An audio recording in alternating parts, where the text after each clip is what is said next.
Bonjour, bienvenue dans la série sur la physique des particules. Alors, comme exemple d'explication, considérons la diffusion coulombienne d'un électron par un noyau de charge Ze, où Z est petit, de manière à ce que Z alpha puisse être considéré comme un petit paramètre. Les corrections atomiques, telles qu'un effet d'écran, en première approximation, peuvent être négligées. On peut aussi considérer qu'on a affaire à un noyau sans électrons, donc un ion.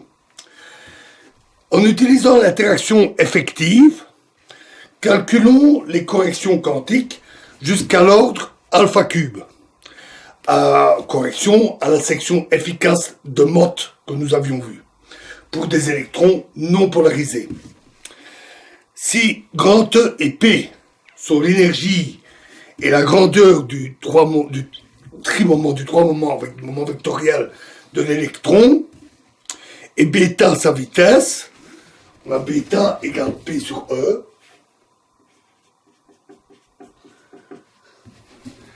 et rappelons que la section efficace de diffusion avec un angle θ est donnée par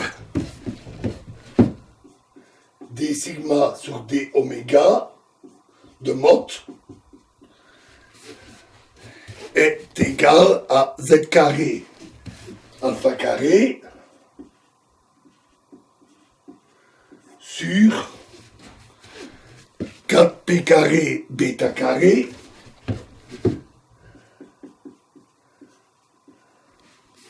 fois sinus carré, donc sinus exposant 4 θ demi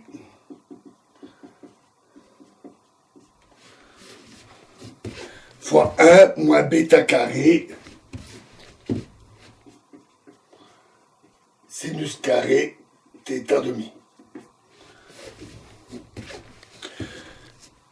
Puisque la première correction sera d'ordre Z carré alpha cube, il est obligatoire d'inclure la seconde approximation de Born, dont l'interférence avec le terme dominant produira une contribution d'ordre Z cube alpha cube. C'est comparable avec l'effet de la renormalisation de la fonction vertex et de la polarisation du vide, pourvu que Z soit assez petit.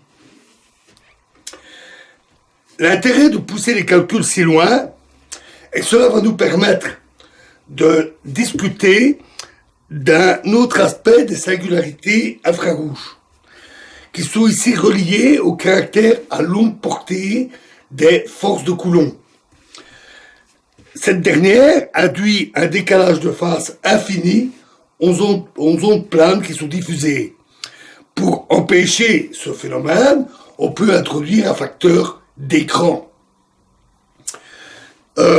qui, dans une théorie consistante, serait relié à la masse fictive mu du photon.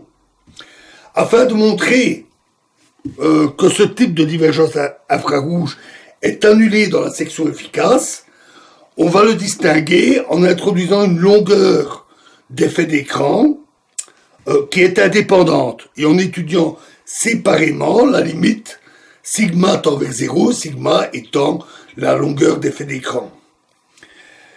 Alors, les diagrammes qui contribuent à l'amplitude de diffusion, nous les avons vus, et on ajoute, pour l'ordre requis, le diagramme P, P', K, avec deux interactions, avec A classique, évidemment ici, et ici P moins K, elle a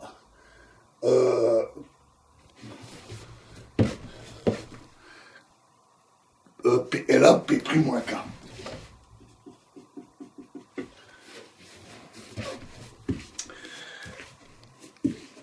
Avec le potentiel externe AC, qui ici est le champ coulombien du noyau, qui est égal pour l'interaction coulombienne, avec l'effet d'écran, on a que le potentiel vecteur AC est égal à 0, et le potentiel scalaire AC 0 de x est égal à moins ZE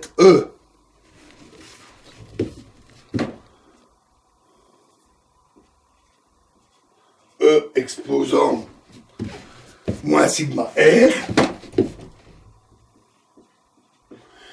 Attention évidemment de ne pas confondre la charge de l'électron avec le E de l'exponentielle, divisé par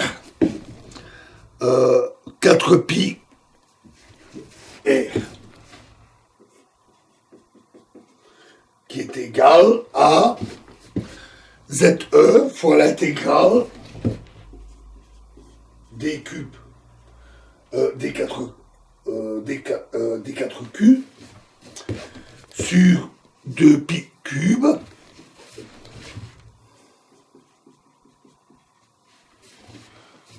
fois delta q0 sur q carré moins sigma carré fois E exposant moins IQX.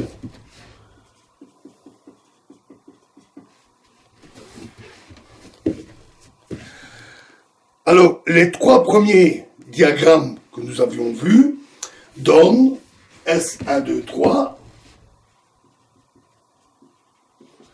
est égal à moins I ZE carré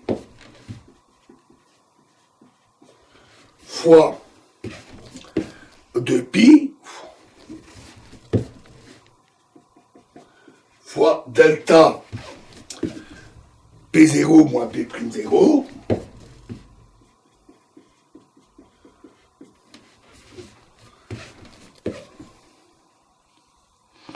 fois U bar, donc ça c'est pour l'électron, P', gamma 0 fois 1 plus alpha sur pi fois 1 plus ln u sur m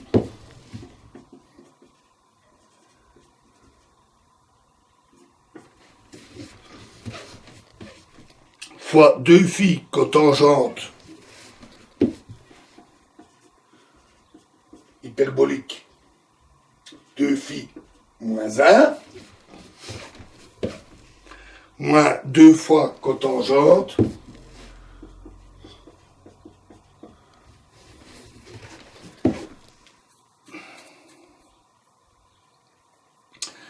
de phi fois l'intégrale de 0 à phi de d phi prime d phi prime tangente hyperbolique phi prime moins 1 demi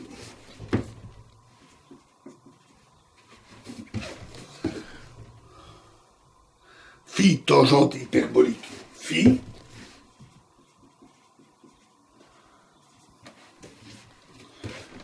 plus 1 moins cotangente carré phi sur 3, 1 moins cotangente hyperbolique carré phi sur 3, fois, j'ai oublié 1 plus ici, plus 1 moins cotangente hyperbolique phi carré phi sur 3, fois phi cotangente phi moins 1, phi cotangente hyperbolique phi moins 1, plus 1 neuvième, on ferme le premier crochet, moins q slash sur 2m, fois alpha sur pi, fois phi sur sinus hyperbolique de phi.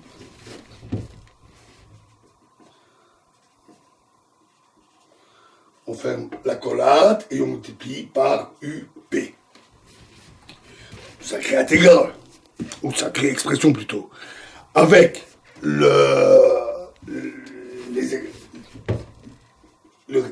on a que PP' est égal à M carré fois cosinus hyperbolique de phi. C'est comme ça que phi est défini. et Q égale P' moins P. Le transfert de moment. Alors, il y a un quatrième terme qui est donné par le quatrième diagramme que nous avons donné ici, S4, qui est un peu plus simple, parce qu'ici il n'y a qu'un diagramme, moins I ZE au carré, fois l'intégrale de D4K sur 2π4,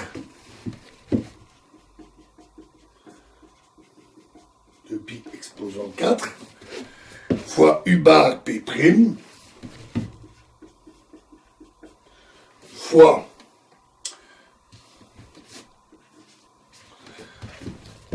deux pi delta P'0 moins K0 sur P' moins K carré moins sigma carré, P' moins K carré moins sigma carré, fois E gamma 0, fois I sur K slash moins M plus I epsilon, I epsilon, fois E gamma 0,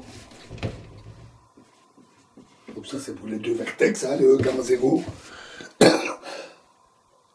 fois 2pi K0 moins P0, 2pi delta K0 moins P0 sur P moins K moins P carré moins sigma carré, le tout fois UP. Donc ça c'est l'intégrale de Feynman classique pour ce diagramme. À partir des contraintes cinématiques, c'est-à-dire que P0 égale P'0 est égal à E et P avec une flèche pour le vecteur égale P' égale P'.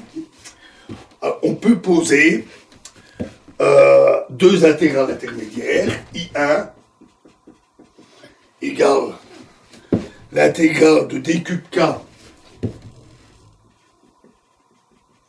de 1 sur P' carré, P' moins K au carré,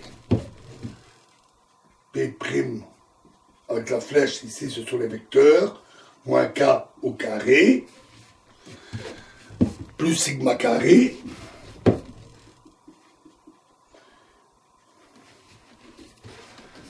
fois P moins K au carré plus sigma carré, toujours les vecteurs, moins K au carré plus sigma carré, fois P carré, P' carré moins P carré, P carré moins P' carré, pardon, P carré moins K carré, plus I epsilon. Et I2 est égal à, pardon, 1 demi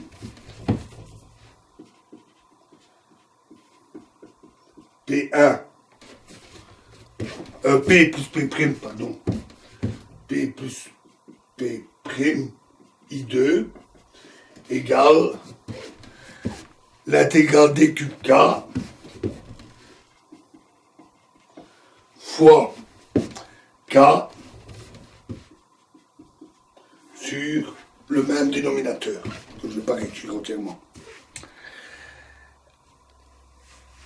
Alors, dans ce cas-là, S4 prend la forme S4 est égal à moins 2i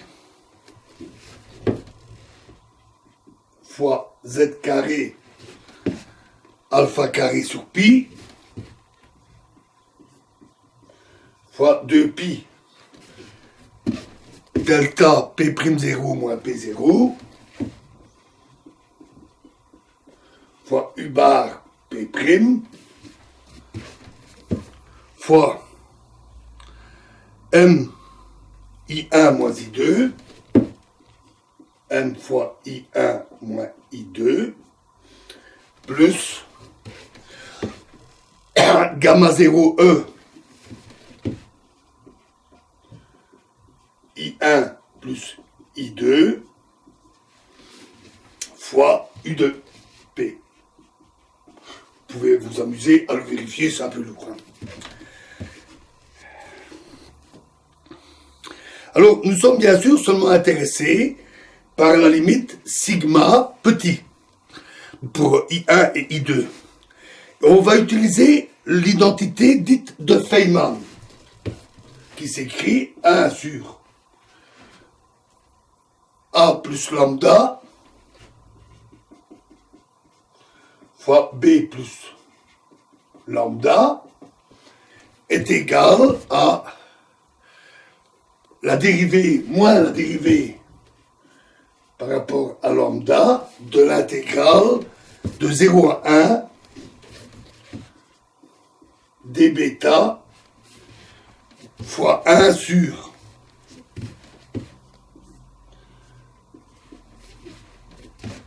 bêta A plus 1 moins bêta B plus lambda. Une identité remarquable. Alors, cela permet ainsi d'écrire que I1 est égal à moins l'intégrale de 0 à 1 d bêta dérivée par rapport à 2m dm, m majuscule, fois l'intégrale de d cube k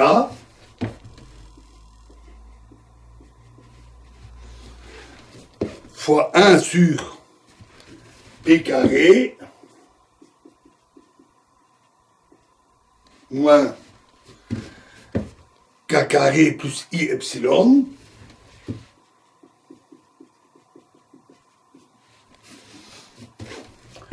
fois k moins p au carré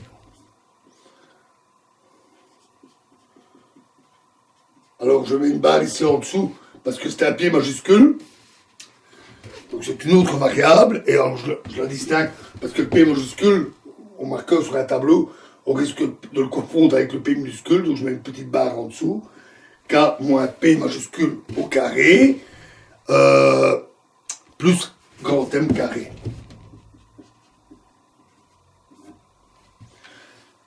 Avec M carré égale sigma carré plus 4 bêta fois 1 moins bêta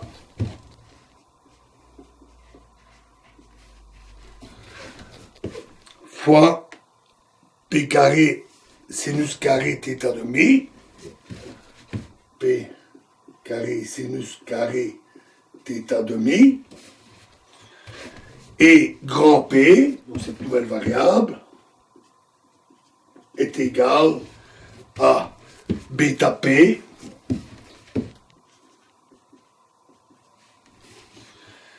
plus 1 moins bêta P prime plus 1 moins bêta P prime.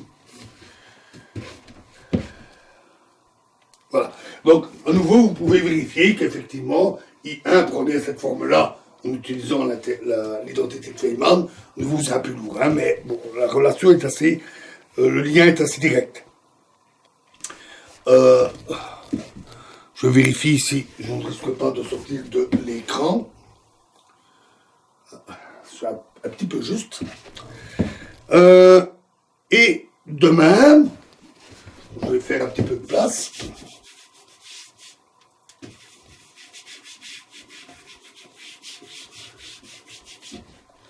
De même qu'on trouve que 1 sur 2, 1 demi, P plus P prime petit a, donc une composante spatiale, puisque là c'était avec des vecteurs I2.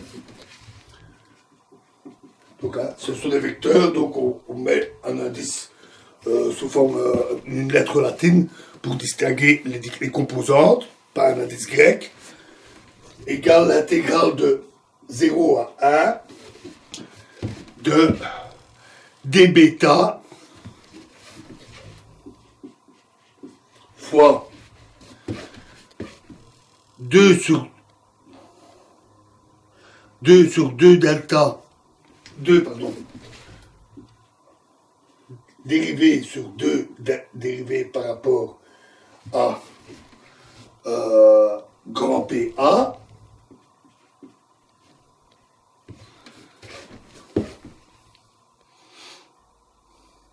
moins PA sur 2M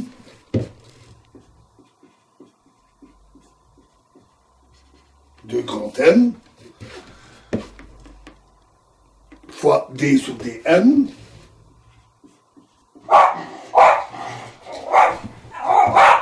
que l'intégrale de D cube K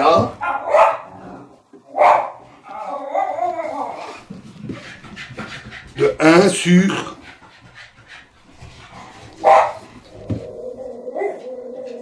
le même dénominateur que ici.